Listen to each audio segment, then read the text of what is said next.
வார்த்தைகள் வாழ்வு தரும் ஆவியை கொடுக்கின்றன. ஆண்டவருடைய வார்த்தைகள் வாழ்வு தரும் ஆவியை கொடுக்கின்றன. ஆண்டவரின் திருச்சட்டம் நிறைவானது, அது புத்துயிர் அளிக்கின்றது. ஆண்டவரின் ஒழுங்குமுறை நம்பத்தக்கது, எளியவருக்கு அது ஞானம் அளிக்கின்றது. ஆண்டவரின் நியமங்கள் சரியானவை, அவை இதயத்தை மகிழ்விக்கின்றன. ஆண்டவரின் கட்டளைகள் ஒளிமயமானவை, அவை கண்களை ஒளிர்விக்கின்றன. அவை கண்களை ஒளிர்விக்கின்றன.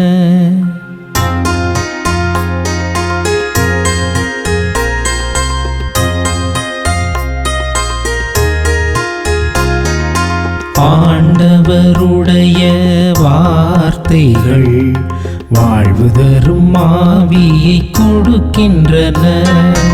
ஆண்டவருடைய வார்த்தைகள் வாழ்வு தரும் ஆவியை கொடுக்கின்றன. இயேசுவில் எனக்கு மிகவும் பிரியமான மாதா தொலைக்காட்சி அன்பு நேயர்களே, உங்களை இந்த தினம் ஒரு திருப்பாடல் நிகழ்வு வாயிலாக சந்திப்பதிலே மிகுந்த மகிழ்ச்சி அடைகிறேன். இந்த நாளில் ஆண்டவருடைய வார்த்தைகள் வாழ்வு தரும் ஆவியை கொடுக்கின்றன என்கிற ஒரு அழகான மைய பொருளை சிந்திக்க திரு அவை நம்மை அன்போடு அழைக்கிறது. இந்த திருப்பாடல் நமக்கு ஒரு நேர்மறை எண்ணத்தை நமக்கு கொடுக்கிறது. நான் வாழ்கிறேன், நீங்களும் வாழ்வீர்கள் என்று வாழ்வு தரக்கூடிய ஆழமான ஒரு சிந்தனையை இந்த நாளில் இந்த திருப்பாடல் நமக்கு தருகிறது. சிந்திப்போமா? இந்த திருப்பாடலில் மொத்தம் 14 வார்த்தைகள் இருக்கின்றன. இந்த 14 முதல் 6 வார்த்தைகள் 1 முதல் 6 வரை முதல் பகுதியாக நாம் பார்ப்பது இந்த படைப்பு கடவுளை புகழ்கிறது, கடவுளை ஏத்தி போற்றுகிறது. இந்த பகலவன் போற்றுகிறது, சூரியன் போற்றுகிறது, இன்னும் நிலவு சந்திரன் எல்லாம் ஆண்டவரை போற்றுகிற ஒரு அழகான ஒரு காரியத்தை இந்த முதல் பகுதி சொல்கிறது. இரண்டாவது பகுதி 7 - 11 முறை இந்த வார்த்தைகள் மிக அழகான ஆண்டவருடைய மாண்பை, திருச்சட்டங்களும் நியமங்களும் ஆண்டவருடைய கட்டளைகளும் வெளிப்படுத்துகிறதை நாம் பார்க்கிறோம்.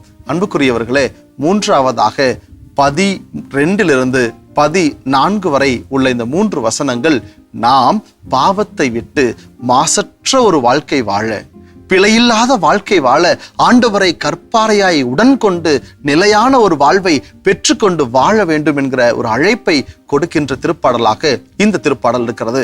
ஆக இந்த 14 வசனங்களும் ஆண்டவருடைய மாண்பை ஏத்தி போற்றுவதால் நாம் வாழ்வு பெறுகிறோம் என்பதை படைப்பும் திருச்சட்டமும் நமக்கு எடுத்து காட்டுவதாய் நாம் பார்க்கிறோம். இந்த மொத்த திருப்பாடலும் 2 பகுதிகளாக பிரிக்கலாம். ஒன்று, முதல் 6 வசனங்கள் படைப்பு புத்தகம் என்று அழைக்கப்படுகிறது. 2, 7 - 14 வரை நாம் பார்க்கிற இந்த வசனங்கள் மீட்பு புத்தகம் என்று அழைக்கப்படுகிறது. இந்த 2 பகுதிகளும் ஒரு பாடகராக இருக்கக்கூடிய ஒருவரால் இயற்றப்பட்டதாகவும், ஏனென்றால் படைப்பிலிருந்து நாம் வாழ்வு பெறுவதும், நாம் பெற்றுக்கொண்ட மீட்பை ஞாபகம் வைத்து நாம் அதிலிருந்து வாழ்வு பெற வேண்டும் என்கிற ஒரு மைய பொருளை கொண்டதாக இந்த திருப்பாடல் இருப்பதை நாம் பார்க்கிறோம். இயேசுவில் பிரியமானவர்களே, இந்த திருப்பாடலில் முதல் பகுதி ஆண்டவர் வலிமை உடையவர், படைப்பை படைத்திருக்கிறார், ஆண்டவர் இத்தனை காரியங்களை செய்திருக்கிறார், இந்த உலகம் முழுவதும் இவ்வளவு அழகான காரியங்களை, ரம்மியமான காரியங்களை செய்திருக்கிறார் என்கிற ஒரு அழகு வெளிப்படுவதையும், அதில் ஆண்டவருடைய வலிமை வெளிப்படுவதாக எல் என்கிற இந்த 2 வார்த்தை 2 முறையாக பயன்படுத்தப்படுவதை நாம் பார்க்கிறோம். அதை தாண்டி இந்த 2வது பகுதி ஆண்டவர் உடனிருக்கிறார், யாவே உடனிருக்கிறார் என்கிற மிக அழகான ஒரு காரியத்தை 7 முறை அந்த வார்த்தைகள் மீண்டும் மீண்டுமாய் வந்து ஆண்டவர் நம் உடன் இருக்கிறார், நாம் மகிழ்வோடு வாழலாம் என்கிற ஆழமான கருத்தை சுட்டி காட்டுவதை நம்மால் காண முடிகிறது. இந்த 2 புத்தகங்களும் 2 கருத்துக்கள் என்று நாம் நினைக்கலாம். ஆனால் ஒரே உண்மையை அது வெளிப்படுத்துகிறது. என்னென்று சொன்னால், வலிமையான ஆண்டவர் நம் உடன் இருக்கிறார். நாம் வாழ்வு பெற வேறென்ன வேண்டும்? வேறென்ன வேண்டும்? ஆண்டவர் நம்மோடு இருக்கிற பொழுது நாம் அவர் கரத்தை பிடித்து கொண்டு எப்படி மகிழ்வோடு வாழ முடியும் என்கிற ஒரு அழகான ஒரு கருத்தை இந்த திருப்பாடல் நமக்கு எடுத்து காட்டுகிறது. இயேசு நீதியின் கதிரவனாக ஒழுகிறார். அவரே திருச்சட்டமாய் இருக்கிறார்.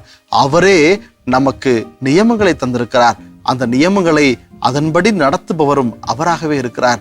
நம் கரம் பற்றி நம்மோடு உடன் நடக்கிற அந்த தெய்வம் நம்மோடு இருக்கிற பொழுது நாம் நிச்சயம் வாழ்வு பெற முடியும் என்கிற ஆழமான கருத்தை இந்த திருப்பாடல் 19 நமக்கு வலியுறுத்துகிறது. சரி, இதிலிருந்து நாம் சிந்திக்க போவது என்ன?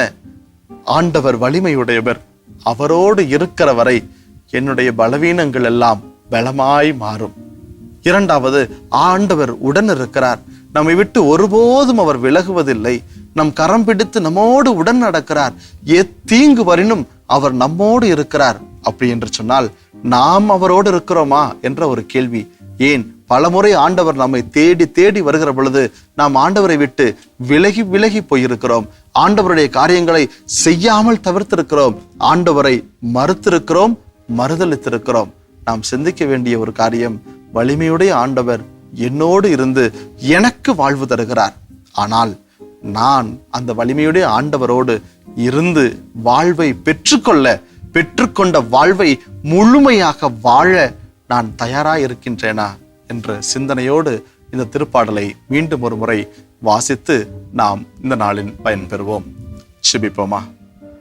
ஆற்றலின் நாயகனே இறைவா, நாங்கள் வாழ்வு பெற வேண்டும் என்பதை ஆழமான கருத்தோடு இந்த நாளில் எங்களுக்கு வெளிப்படுத்தி இருக்கிறீர். அதுவே உம்முடைய விருப்பமாய் எங்கள் மத்தியில் எடுத்து வைத்திருக்கிறீர்.